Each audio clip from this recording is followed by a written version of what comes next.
This is what popular uprising looks like.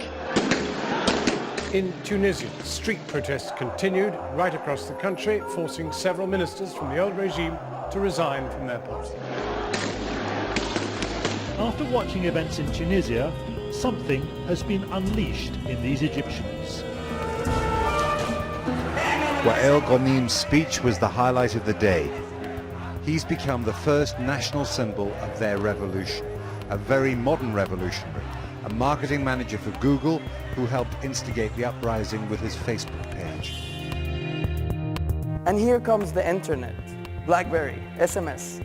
It's helping all of us to connect. Platforms like YouTube, Twitter, Facebook were helping us a lot because it basically gave us the impression that, wow, I'm not alone. There are a lot of people who are frustrated. Many of the conditions that exist in the Mideast exist elsewhere.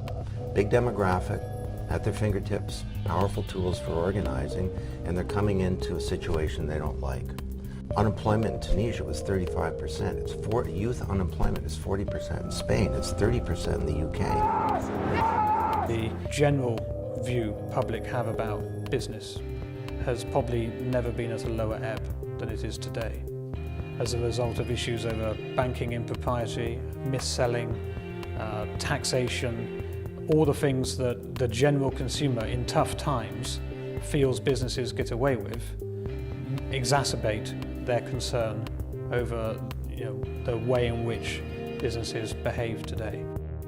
The Prime Minister has told us we're all in this together, but as our taxes rise, is big business paying all that it should? I'm a corporate tax lawyer, and I've been dealing with corporate tax issues for more than 20 years, but I've never seen anything like this before.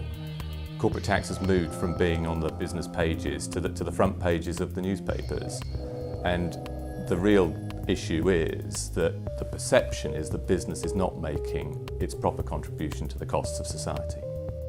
The Newsnight team of independent filmmakers has been following some of the members of UK Uncut.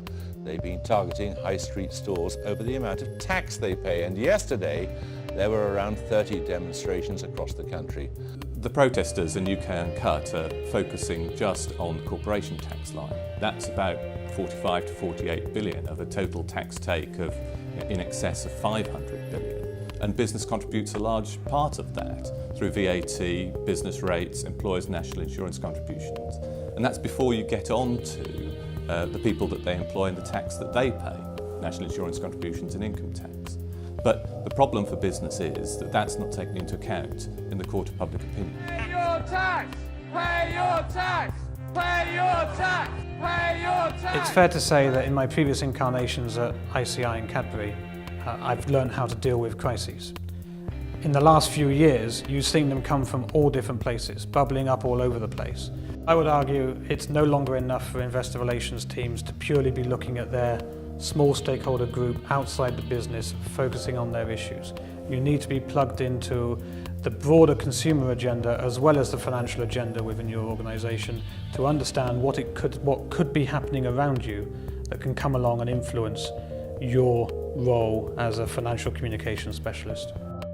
We have to be there. We have to be there to, on the one hand, listen to what those who influence that debate say, and on the other hand, we have to be there to chip in and to give our opinion and our view and engage with those audiences and build audiences, quite frankly, so that if issues become negative or turn to crises, there is an audience of followers who understand our opinion, who we can engage with immediately, and quite frankly, I don't think there's an alternative. Shifting gears a bit to a somewhat unusual investment strategy, and it involves both Twitter and your money. One investor is starting a new hedge fund, and its strategy will be based in part on what you are tweeting. How exactly is this going to work? Paul Houghton is the founder and manager of Derwent Capital Markets, and he joins us from London. Thank you so much for joining us, Paul. We're currently monitoring sentiment and trading on that sentiment at a macro level. But it's not going to be long before we're actually able to foresee sentiment in sectors and individual companies as well. So if we see a shock, we would be trading on that information. It doesn't have to be production of a company or profits and loss. It can be something that you wouldn't expect, like a CEO, what he was doing at the weekend, he or she. That, someone can see that, tweet it, and within minutes it can be viral and again affect reputation and share price.